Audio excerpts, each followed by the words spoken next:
नमस्कार, मेरा नाम आलोक है। आप लाइव देख रहे हैं। अगले साल लोकसभा के चुनाव होने हैं और उससे पहले कई लोग यहाँ से वहां होते हुए दिखेंगे। देखिए, कई लोगों की हम बात कर रहे हैं, हम नाम खुलकर नहीं लेंगे, वो आने वाले समय में आपको तस्वीरों के साथ खुद ब खुद दिख जाएंगे, क्योंकि अब बिहार में सियासी समीकरण जो है वो बदल चुके हैं। एनडीए अलग है, महागठबंधन अलग है। नीतीश कुमार विपक्षी नेताओं को एकजुट करने के लिए काफी प्रयास भी कर रहे हैं। श्री जनेश गैसवाल हमारे साथ हैं। कई सारी जगह हैं, चर्चा आप एक दिन कर रहे थे, आज की बात नहीं है, एक दो दिन पहले की बात है, आप चर्चा कर रहे थे। एक कोई मुरेठा सिवान की चर्चा कर रहा था। हाँ, और भागलपुर की भी बात कर रहे थे। देखिए, सिवान लोकसभा क्षेत्र तो बहुत ही महत्वपूर्ण लोकसभा क्षेत्र है। जी। सिवान की जब चर्चा होती है तो शहाबुद्दीन के सल्तनत की चर्चा होती है। डॉक्टर राजेंद्र प्रसाद की भी याद आती है। डॉक्टर राजेंद्र प्रसाद की जन्मभूमि, ठीक है, लेकिन आजकल लोग शहाबुद्दीन की सल्तनत की बात करते हैं। शहाबुद्दीन की सल्तनत कैसे बनी, कैसे समाप्त हुई, आज शहाबुद्दीन की फैमिली कहाँ है।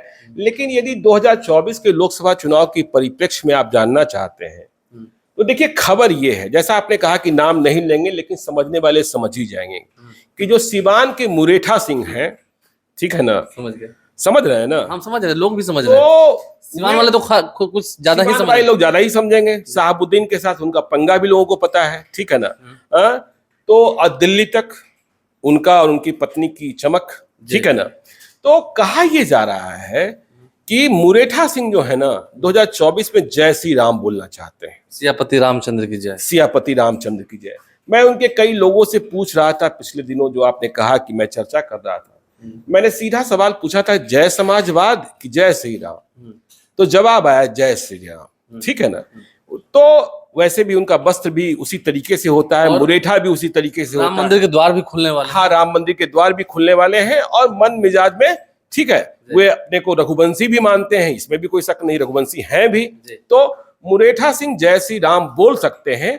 और इसकी खबर जो है ना दोनों तरफ है, दोनों तरफ है, मतलब जहां है वहां भी और जिधर जाना है वहां भी। और सिवान के लोग भी इस बात की चर्चा कर रहे हैं। देखिए, दरअसल समस्या ये है कि सिवान में महागठबंधन क्या फैसला करता है, यह भी महत्वपूर्ण होगा, ठीक है ना।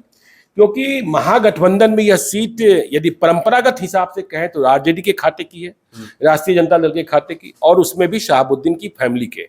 हिना साहब 2 बार चुनाव लड़ी भी हैं। हिना साहब लड़ी भी हैं, हारी भी हैं। लेकिन शहाबुद्दीन की फैमिली से इन दिनों महागठबंधन की दूरी है, आरजेडी की दूरी है, कुछ ज्यादा ही दूरी दिख रही है। ज्यादा ही दूरी है। लालू यादव के मन में तो अब भी कुछ है, क्योंकि लालू यादव शहाबुद्दीन का एहसान कुछ मानते हैं, लेकिन तेजस्वी यादव की राह कुछ दूसरी है, ठीक है ना। युवाओं की बात है तो हाँ, दोनों युवाओं के मन मिजाज को, मतलब आप शहाबुद्दीन के बेटे उसामा साहब की बात कर रहे हैं। वही बात, हाँ, तो ठीक है, दोनों एक डगर पर ही चलेंगे, एक संभव नहीं दिखता है। लेकिन एक बात और आपको समझना होगा, जब शहाबुद्दीन की सल्तनत या शहाबुद्दीन की फैन फॉलोइंग की बात होती है, आपने देखा गोपालगंज में किस तरीके से लोग शहाबुद्दीन की फैमिली को बुलाने की मांग कर रहे थे जब उपचुनाव हो रहा था, और वहां ओवैसी की पार्टी ने किस तरीके से आरजेडी को डैमेज किया, जिसके कारण मोहन गुप्ता की हार हो गई। तो कहने वाले, देखिए, शहाबुद्दीन के परिवार वाले अब भी इस बात का आस लगाए बैठे हैं कि दूरी बिल्कुल खत्म नहीं होगी, ठीक है ना। मतलब कहीं ना कहीं से रास्ता निकलेगा।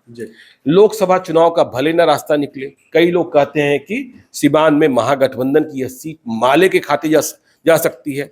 माले आपको पता है कि वहां शहाबुद्दीन से लड़ती रही है, और शहाबुद्दीन के बारे में यह भी आपको पता है कि शहाबुद्दीन या हिना साहब जब भी चुनाव वहां लड़ी हैं तो वहां माई समीकरण ब्रेक हुआ है, काम नहीं आया। हाँ, मुस्लिम रहे हैं शहाबुद्दीन के साथ और यादव चले गए हैं जो अदर पार्टी सामने वाली थी उसके सामने, माले के साथ, या फिर ओम प्रकाश यादव जब खटिया छाप पर चुनाव जीत गए थे, ठीक है ना जी। तो उनके साथ, तो कहा जाता है कि माले के साथ, माले के पास ये सीट जा सकती है जी। लेकिन शहाबुद्दीन के परिवार को उम्मीद अब भी इस बात की है कि लोकसभा चुनाव के पहले राज्यसभा में या बिहार विधान परिषद में शहाबुद्दीन के फैमिली के किसी सदस्य का एडजस्टमेंट हो सकता है। देखिए, मैं ये कह रहा हूं कि ये उम्मीद शहाबुद्दीन की फैमिली और शहाबुद्दीन को चाहने वाले लोग हैं उनके भीतर है। आरजेडी के भीतर क्या है यह अभी नहीं कहा, क्योंकि देखिए, जहां तक मुझे जानकारी आप भी जानते हैं, अगले साल मार्च महीने में ही, अप्रैल और मई में विधानसभा, माफ कीजिएगा, लोकसभा के चुनाव होने हैं, लेकिन मार्च महीने में ही विधान परिषद और राज्यसभा की सीटें जो हैं वो भरी जानी है। अशफाक करीम, अभी आपको मालूम ही है, अशफाक करीम है और मनोज झा हैं जिनकी सीटें खाली होंगी। परिषद में भी काफी सारे रामचंद्र पूर्वे परिषद की भी में सीट खाली हो रही है, राबड़ी देवी की भी सीट खाली हो रही है। हाँ खैर राबड़ी देवी तो जाएंगे ही जाएंगे। तो यह एक उम्मीद वह परिवार लगाए बैठा है, लेकिन आज की तारीख में संवादहीनता है, यह बात सच है। तो देखिए अब आगे बात कर लें भागलपुर की। तो देखिए भागलपुर में जब बात आप करते हैं तो दो मंडल जी की चर्चा होती है। खबर यह है कि दोनों मंडल जी का मन डोल रहा है। मंडल जी का मन डोल रहा है। दोनों मंडल जी का मन डोल रहा है, एक नहीं। लेकिन कौन मंडल जी उधर सेट हो जाएंगे कह नहीं सकते, कह नहीं सकते हैं, लेकिन होंगे जरूर। दोनों में से कोई एक का तो होना। दोनों में से कोई एक होंगे कि नहीं होंगे, ठीक है ना। तो एक पूर्व है, वो भी मंडल जी हैं, दूसरे के बारे में हम नाम नहीं लेंगे, ठीक है ना। और जो पूर्व हैं वो 2014 में भी कमाल दिखा चुके हैं। शहनवाज हुसैन को हरा दिया था। हाँ ठीक है, अब आपने तो इशारों में बहुत कह दिया, लेकिन जब तक औपचारिक नहीं होता है हम नाम नहीं लेना चाहते हैं। और भागलपुर का चुनाव बहुत दिलचस्प होना है, क्योंकि देखिए भागलपुर का चुनाव इसलिए दिलचस्प होना है कि शहनवाज हुसैन ने भी टाल ठोक कर रखा है कि चुनाव तो हमें लड़ना है, लड़ेंगे तो लड़ेंगे, लड़ेंगे तो लड़ेंगे और भागलपुर ही लड़ेंगे।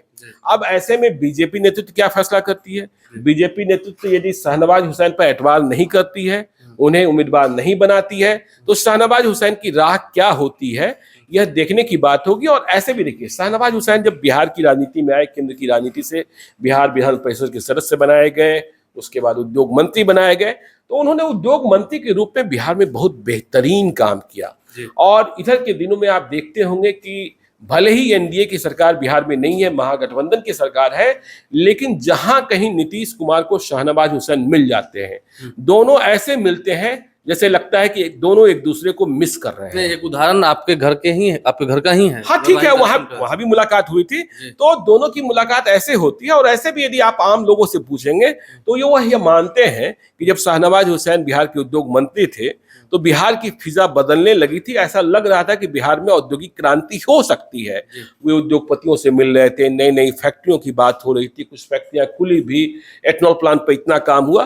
तो शहनवाज हुसैन को लोग मिस करते हैं, ठीक है ना। तो शहनवाज हुसैन जब सोचेंगे भागलपुर के बारे में तो क्या होगा पता नहीं। देखिए चुनाव में जीत हार बहुत सारे फैक्टर होते हैं। 2024 में मोदी कितने बड़े सुपर ब्रांड होते हैं, क्योंकि नीतीश कुमार भी विपक्ष को एक करने के लिए निकल चले हैं।